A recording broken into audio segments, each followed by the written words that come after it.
एक बहुत ही घना जंगल था। उस जंगल में एक आम और एक पीपल का भी पेड़ था। एक बार मधुमक्खियों का एक झुंड उस जंगल में रहने आया। उस मधुमक्खियों के झुंड को रहने के लिए एक घना पेड़ चाहिए था।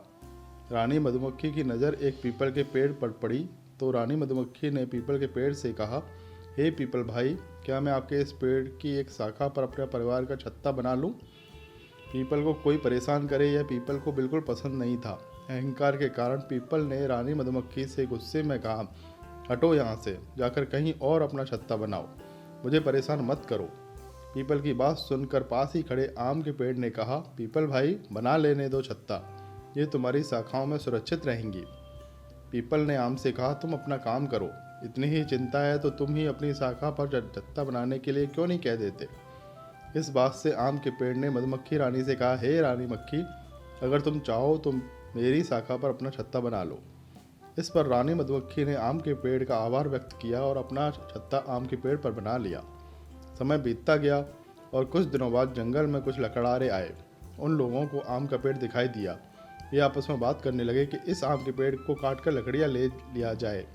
वे लोग अपने औजार लेकर आम के पेड़ को काटने चले। तभी एक व्यक्ति ने ऊपर की ओर देखा तो दूसरे दूसरे से कहा, नहीं, इसे मत काटो, इस पेड़ पर तो मधुमक्खी का छत्ता है, कहीं उड़ गई तो हमारा बचना मुश्किल हो जाएगा। उसी समय एक आदमी ने कहा, क्यों न हम लोग ये पीपल का पेड़ ही काट लिया जाए, इससे हमें ज़्यादा लकड़ियाँ भी मिल जाएंगी और हमें कोई खतरा भी नहीं होगा। ये लोग मिलकर पीपल के पेड़ को काटने लगे। पीपल का पेड़ दर्द के कारण जोर जोर से चिल्लाने लगा, बचाओ बचाओ बचाओ। आम को पीपल के चिल्लाने की आवाज़ आई तो उसने देखा कि कुछ लोग मिलकर उसे काट रहे हैं। आम के पेड़ ने मधुमक्खी से कहा, हमें पीपल के प्राण बचाने चाहिए। आम के पेड़ ने मधुमक्खी के पीपल के पेड़ के प्राण बचाने का आग्रह किया तो मधुमक्खी ने उन लोगों पर हमला कर दिया और वे लोग अपनी जान बचाकर जंगल में भाग गए। पीपल के पेड़ ने मधुमक्खियों को धन्यवाद दिया और अपने आचरण के लिए क्षमा मांगी।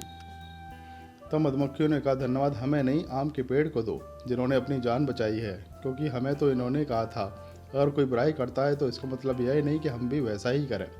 अब पीपल को पेड़ को अपने किए पर पछतावा हो रहा था और उसका अहंकार भी टूट चुका था। पीपल के पेड़ को अपने अहंकार की सजा भी मिल चुकी थी।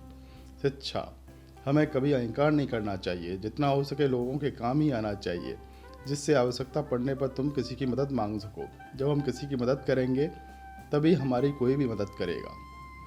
जय श्री राधे। और कहानियों के लिए सब्सक्राइब करें और बेल आइकन को भी दबाएं। धन्यवाद। राधे राधे।